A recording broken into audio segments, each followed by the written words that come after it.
राजधानी दिल्ली के अंदर दिल्ली विश्वविद्यालय में पहले तो इरफान हबीब जी के ऊपर उनके ऊपर पानी फेंका जाता है, पत्थर फेंका जाता है। उससे भी ज्यादा शर्मनाक ये हुआ कि थाने के अंदर नेहा और अंजलि नाम की जो आयशा की नेता है, महिला नेता, उन लोगों को माँ की गाली देते हुए पुलिस वालों के सामने ये कहा जा रहा है कपड़े उतार, कपड़े उतार ले।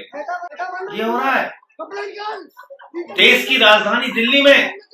मोदी जी, ये आपका बेटी बचाओ बेटी पढ़ाओ का नारा है। थाने के अंदर पुलिस वालों के सामने माँ की गाली देते हुए कपड़े उतारने की धमकी दी जाए और चारों तरफ खामोशी, कोई कार्रवाई नहीं, कोई चर्चा नहीं। कल्पना कीजिए अगर ऐसी घटना तमिलनाडु में हुई होती, ऐसी घटना पंजाब में हुई होती, ऐसी घटना बंगाल में हुई होती, सारा गोदी मीडिया कितना हल्ला मचा रहा होता। क्या लॉ एंड ऑर्डर है, कैसे पुलिस वालों के सामने माँ की गाली दी जा रही है महिलाओं को, कैसे उनके कपड़े उतारने की धमकी दी जा रही है। लेकिन देश की राजधानी में हो रहा है।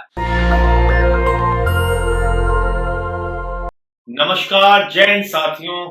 देश की राजधानी दिल्ली, जहां पर महामहिम राष्ट्रपति रहते हैं, जहां देश के माननीय प्रधानमंत्री जी रहते हैं, हमारे आदरणीय गृह मंत्री जी रहते हैं और दिल्ली की सुरक्षा प्रधानमंत्री और गृह मंत्री के जिम्मे है।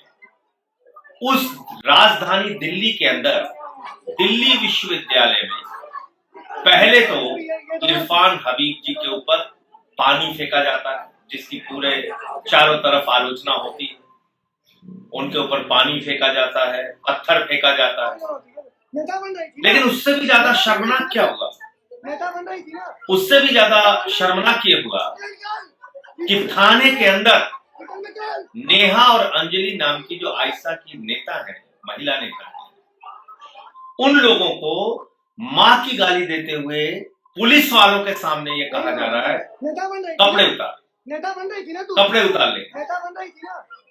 ये हो रहा है देश की राजधानी दिल्ली में। मोदी जी, ये आपका बेटी बचाओ बेटी पढ़ाओ का नारा है।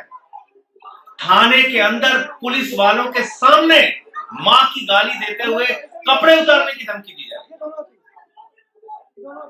और चारों तरफ खामोशी, कोई कार्रवाई नहीं, कोई चर्चा नहीं। कल्पना कीजिए अगर ऐसी घटना तमिलनाडु में हुई होती, ऐसी घटना पंजाब में हुई होती, ऐसी घटना बंगाल में हुई होती, सारा गोदी मीडिया कितना हल्ला मचा रहा होता। क्या लॉ एंड ऑर्डर है, कैसे पुलिस वालों के सामने माँ की गाली दी जा रही है महिलाओं को, कैसे उनके कपड़े उतारने की धमकी दी जा रही है। लेकिन देश की राजधानी में हो रहा है। चुप है, खामोश है चारों तरफ। इसलिए जो बात मैं कहता हूं कि अपने मुद्दे पर गोदी मीडिया को जगाओ। कल भी हमने ये अभियान चलाया, आज भी मैं कह रहा हूं जागो मोदी के गोदी। और ये इतनी बड़ी घटना पे तुम्हारी खामोशी ये बताती है कि तुमको वास्तव में किसी के प्रति कोई सम्मान नहीं है, सिर्फ और सिर्फ नरेंद्र मोदी और उनकी सरकार की चमचागिरी करनी है और अपने आप को गोदी मीडिया के रूप में पूरी दुनिया में प्रतिष्ठित करना है। इस गोदी मीडिया के सोच से, उसके विचार से बाहर निकलो और जो कुछ भी घटित हो रहा है आपके आसपास और खासतौर से दिल्ली में, कम से कम उसके बारे में चर्चा करना शुरू करो। जय हिंद। नेशनल दस्तक की आपसे गुजारिश है कि अगर इसको बचाना चाहते हैं तो नेशनल दस्तक को सब्सक्राइब करने के लिए रेड कलर के सब्सक्राइब बटन को दबाएं, फिर बेल आइकन की घंटी दबाएं। नेशनल दस्तक को बचाने के लिए बहुत जरूरी है कि हर खबर को शेयर करें, लाइक करें, कमेंट जरूर करें।